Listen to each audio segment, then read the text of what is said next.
अस्सलाम वालेकुम एवरीवन। आज हम एनाटॉमी का जो है वो सेकंड लेक्चर है आप लोगों का, ठीक है। फर्स्ट लेक्चर में हमने एनाटॉमी का फर्स्ट हाफ चैप्टर पढ़ा था, ठीक है, जिसमें हमने जनरल बॉडी ऑर्गेनाइजेशन के बारे में पढ़ा, प्लेन्स के बारे में पढ़ा और एक्सिस के बारे में पढ़ा।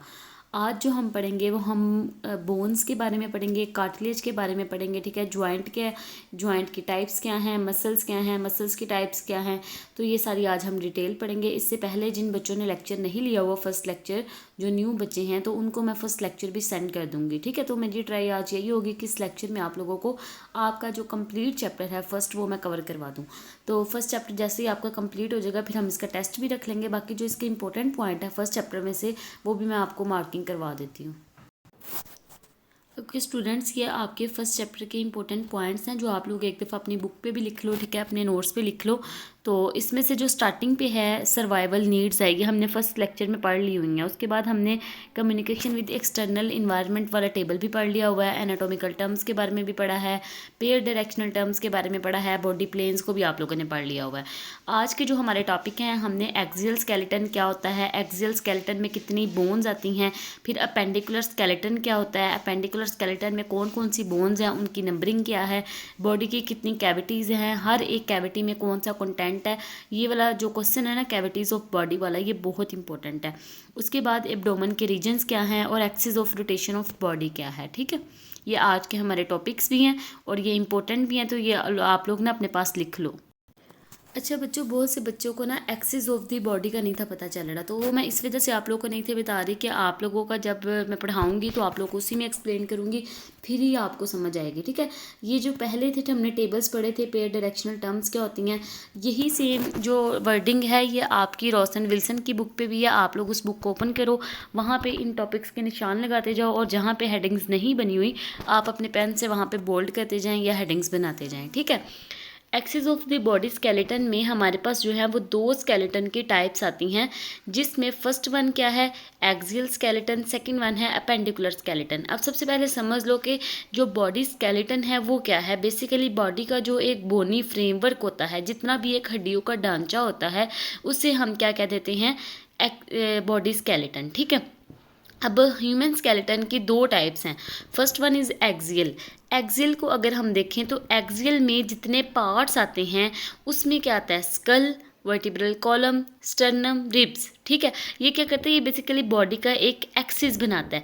लेकिन जब हम बात करें अपेंडिकुलर स्केलेटन की, आपके पास यहाँ पे होगा, ठीक है। अपेंडिकुलर स्केलेटन में जितने हमारी बॉडी के साइड वाले लिम्स हैं, गर्डल्स हैं, शोल्डर्स हैं, वो सारे अपेंडिकुलर स्केलेटन में आ जाएंगे, ठीक है।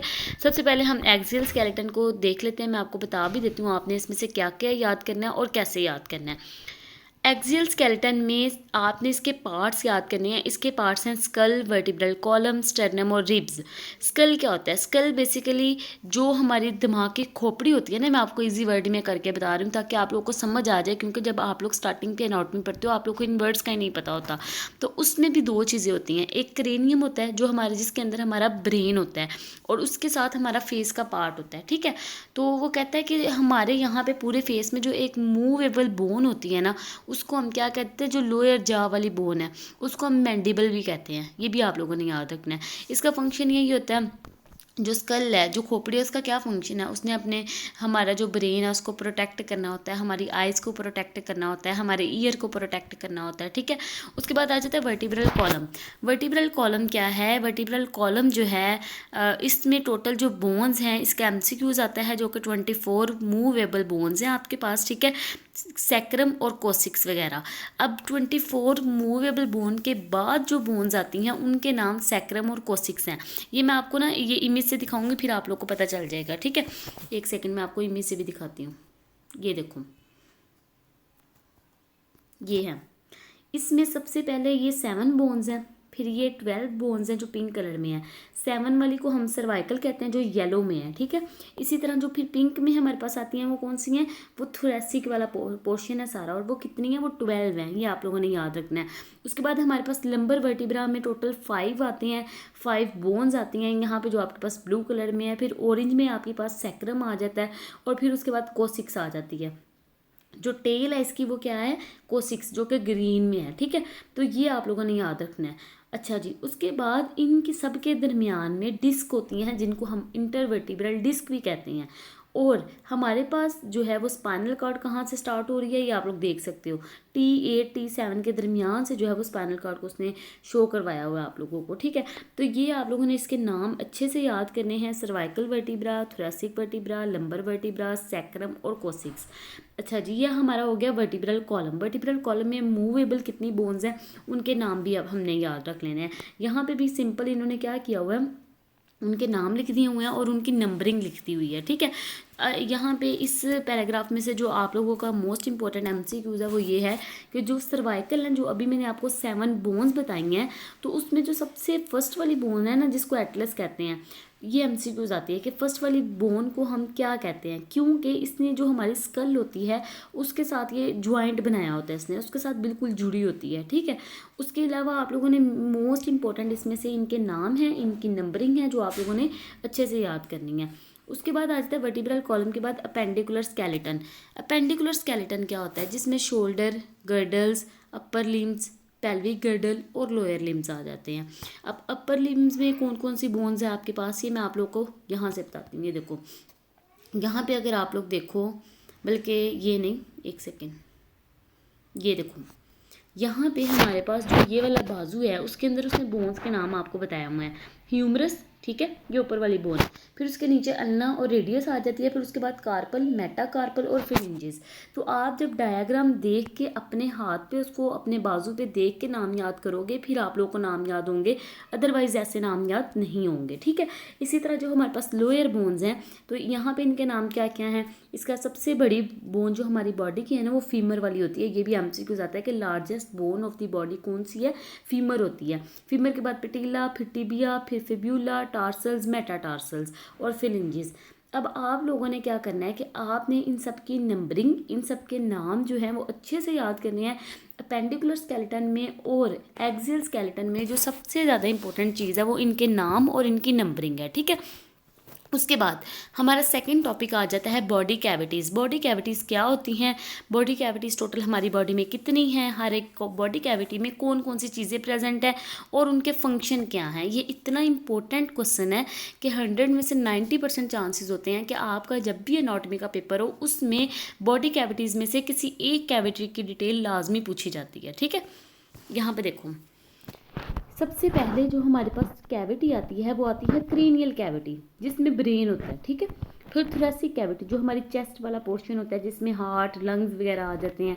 फिर एब्डोमिनल कैविटी, सारे जो पेट का पार्ट, ये वाला पार्ट है ना सारा, इसके अंदर कितने ही ऑर्गन, जितने ऑर्गन्स एब्डोमेन में होते हैं, चाहे वो आपके पास किडनी है, स्टमक है, वो सारे एब्डोमिनल कैविटी में आ जाते हैं। उसके बाद पेल्विक कैविटी, नीचे वाला पोर्शन सारा पेल्विक कैविटी।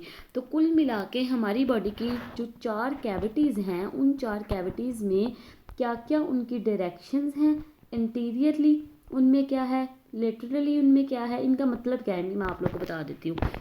जैसे मैंने अभी आप लोग को बताया कि जो थोरैसिक कैविटी है ना, हमारी बॉडी का जो चेस्ट वाला पार्ट है उसको हम थोरैसिक कैविटी कहते हैं। अब थोरैसिक कैविटी के वो बता रहा है कि इंटीरियर, उसके सामने वाली साइड पे क्या चीज़ें हैं, उसके पीछे वाली साइड पे क्या चीज़ें हैं, उसके ऊपर क्या है और उसके नीचे क्या है और उसके साइड्स पे क्या है। अगर हम इसके अपनी चेस्ट पे बिल्कुल सामने की तरफ देखें तो यहाँ पे एक स्टर्नम होती है, कोस्टल कार्टिलेजेस होती हैं लिटरली। उसके साइड्स पे क्या होते हैं, उसके साइड्स पे हमारे पास रिब्स के पेयर्स होते हैं, ठीक है। जो स्टर्नम दरमियान में एक बोन बनी होती है, मैं आपको ड्रा करके बता देती हूँ, एक सेकेंड। ये देखो, ये हमारी, ये है ना, ये स्टर्नम है। स्टर्नम के इधर भी हमारे पास क्या है, बोन्स हैं, इधर भी जो है ना वो रिब्स की बोन्स हैं, ऐसे ही है ना। तो ये सामने वाली साइड पे जो चीज़ होगी ये इंटीरियरली होती है और जो ये साइड्स पे होंगी ये क्या होंगी, लेटरली होंगी, उसके बिल्कुल साइड्स पे होंगी, ठीक है। ये पॉइंट आप लोगों ने याद रखना है। इंटीरियरली हम किस चीज़ को कहते हैं, लेटरली हम किस चीज़, ये मैं एक कैविटी में आप लोगों को बता देती हूँ ताकि बाकी सबका कॉन्सेप्ट भी आपका क्लियर हो। पहले भी आप लोगों ने ये टर्म्स पढ़ी हुई हैं, ठीक है। उसके बाद आ जाता है पोस्टीरियरली, सुपीरियरली और इन्फीरियरली। पोस्टीरियरली का क्या मतलब हुआ कि उसके पीछे वाली साइड पे क्या है, उसके पीछे वाली साइड पे हैं थोरेसिक वर्टिब्रास। अभी मैंने आप लोगों को दिखाया था जो यहाँ पे शेप थी, जो यहाँ पे थोरेसिक वर्टिब्रास थे, वो बिल्कुल हमारी चेस्ट के बैक वाली साइड पे प्रेजेंट होते हैं। ये हमारी चेस्ट, इसकी बैक यानी पोस्टीरियर साइड पे वो प्रेजेंट होंगे थोरेसिक वर्टिब्रास, ठीक है। तो इसको हम क्या कह देंगे, पोस्टीरियरली प्रेजेंट होते हैं। पोस्टीरियर का मतलब क्या होता है कि बिल्कुल पीछे प्रेजेंट होना। उसके बाद आ जाता है सुपीरियरली। सुपीरियरली क्या होता है, सुपीरियरली होता है कि वो वाले स्ट्रक्चर जो उसके बिल्कुल ऊपर प्रेजेंट होते हैं। जिस तरह के, अगर ये चेस्ट है, ठीक है, इसके ऊपर क्या प्रेजेंट है, नेक है ना, नेक की जो बेस है वो इसके ऊपर प्रेजेंट है, तो इसको हम क्या कहेंगे, नेक की जो बेस है, जो नेक की रूट है वो यहाँ पे प्रेजेंट होती है, ठीक है। उसके बाद इन्फीरियरली, जो हमारे पास चेस्ट है उसके नीचे क्या प्रेजेंट है, ये बच्चों चेस्ट है आप लोगों की, तो इसके नीचे क्या प्रेजेंट होगा, इसके नीचे प्रेजेंट होगा यहाँ पे डायाफ्राम प्रेजेंट होता है, ठीक है। तो यहाँ पे जो डायाफ्राम प्रेजेंट होगा इसको हम क्या कह रहे हैं, इन्फीरियरली प्रेजेंट है, जो कि उसके बिल्कुल नीचे प्रेजेंट है। तो ये चीज़ें आप लोगों ने जो है वो याद रखनी है।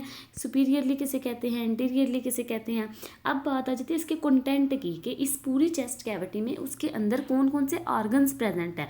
तो उसके अंदर ट्रैकिया भी है, ब्रोंकाई भी है, लंग्स भी हैं, हार्ट भी है, ब्लड वेसल्स भी हैं। इन सब के आप लोगों ने नाम याद कर लेने हैं, जो कि हमारी अपर थोरेसिक कैविटी में चीज़ें प्रेजेंट होती हैं, ठीक है। एज इट इज़ आप सब ने क्या करना है, क्रेनियल कैविटी और एब्डोमिनल कैविटी का नेम, उनके ऊपर नीचे साइड्स पे क्या प्रेजेंट है, और उसके अलावा आप लोगों ने याद रखना है इनमें कंटेंट क्या है, इनमें चीज़ें क्या आती हैं। एब्डोमिनल कैविटी की एक एमसीक्यूज आता होता है कि ये हमारी बॉडी की लार्जेस्ट कैविटी है, ठीक है। तो ये इसका एमसीक्यूज आप लोगों ने याद रखना है। मैं साथ साथ आप लोग को एमसीक्यूज इसलिए बता रही हूँ कि आप लोगों के लिए आसानी हो। ये देखो यहाँ पे से भी आप लोग देख सकते हो, ये क्रेनियल कैविटी को दिखाया हुआ है, ठीक है। नीचे उन्होंने चेस्ट कैविटी को और एब्डोमिनल कैविटी को दिखाया हुआ है। अच्छा जी, उसके बाद आप लोग के पास ये इन्हीं का कंटेंट लिखा हुआ है सारा, आप लोगों ने एज इट इज़ याद करना है। पेल्विक कैविटी का एमसीक्यूज आता है कि इसकी शेप कौन सी होती है, ये फनल शेप्ड होती है, ठीक है। और इसके अंदर कौन कौन सी चीज़ें, कौन कौन से ऑर्गन्स है जो इन सब में प्रेजेंट होंगे। ये हमारा आज का जो था, मैंने आप लोगों को कैविटीज़ के बारे में पढ़ाया, स्केलेटन के बारे में पढ़ाया। कैविटीज़ जो है वो थोड़ी सी मुश्किल लगेंगी, स्केलेटन में भी सारी नंबरिंग है जो कि आप लोगों को मुश्किल लगेगी। तो आई थिंक सो कि आप लोग को इतना जो है वो क्लियर हो जाए, एक दफ़ा सारा याद हो जाए। अगर आप लोग को ईजी लगा तो मैं आप लोगों को पहले एनाटॉमी के लेक्चर से पहले ही ये वाला जो लेक्चर है, चैप्टर है ना, मैं आप लोगों को इसी वीक में कंप्लीट करवा दूंगी। आप सब ने ये याद करके ना मुझे बताना है कि आप लोगों को इजीली जो है वो याद हो गया है या नहीं हो गया, ठीक है। कोई भी क्वेश्चन हो आप लोगों ने पूछ लेना है, लेकिन इसको अच्छे से तैयार करना है। कैविटीज सबसे ज़्यादा इंपॉर्टेंट है, स्केलेटन में से एमसीक्यूज आते हैं।